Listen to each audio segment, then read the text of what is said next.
तो दोस्तों आज भारत की स्ट्रॉन्ग विदेश नीति को लेकर एक बहुत बड़ी और जबरदस्त खुशखबरी निकल के सामने आ रही है और भारत के सामने G7 कंट्रीज और अमेरिका के सारे प्रतिबंध फेल हो गए हैं और भारत अब धड़ल्ले से रूस के साथ व्यापार करेगा। दरअसल आप सभी को पता है कि 2022 की स्टार्टिंग में भारत और रूस के बीच में जैसे ही अचानक से व्यापार बढ़ता है तो अमेरिका की तरफ से भारत के ऊपर काफी ज्यादा दबाव डाला गया। हालांकि अमेरिका की सरकार ने ऑफिशियली तौर पर भारत से तो कुछ नहीं कहा, परंतु इन देशों के मन में भारत के इस कदम से काफी ज्यादा गुस्सा साफ देखा जा सकता था। फिर G7 कंट्रीज की तरफ से ऑयल प्राइस कैप लगाया जाता है जिसके ऊपर भारत ने कोई भी रिएक्शन नहीं दिया और ना ही भारत इस ऑयल प्राइस कैप में शामिल हुआ। फिर अमेरिका और G7 कंट्रीज की तरफ से वो जहाज वाली ब्लैकमेलिंग शुरू हुई कि जो भी G7 कंट्रीज के ऑयल प्राइस कैप को मानेगा उसको ही हम जहाज देंगे, जिसके कारण से भारत के लिए 90% जहाज ब्लॉक हो गए। और इसके ऊपर अमेरिका की ट्रेजरी अधिकारी जेनेट एलन भारत के यहां पर आकर बोलती हैं कि भारत को जितना भी रूस से कच्चा तेल लेना है ले लो,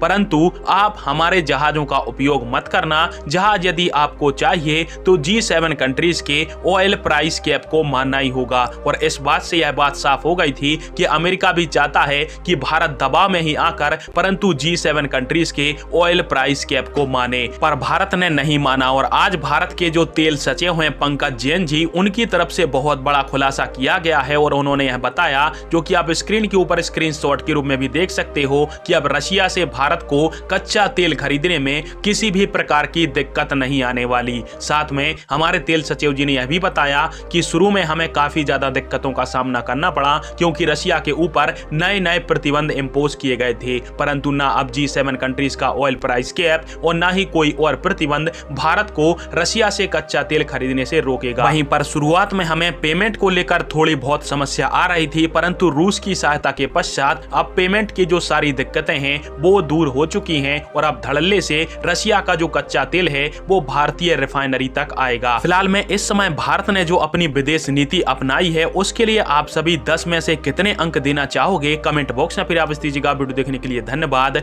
जय हिंद, वंदे मातरम।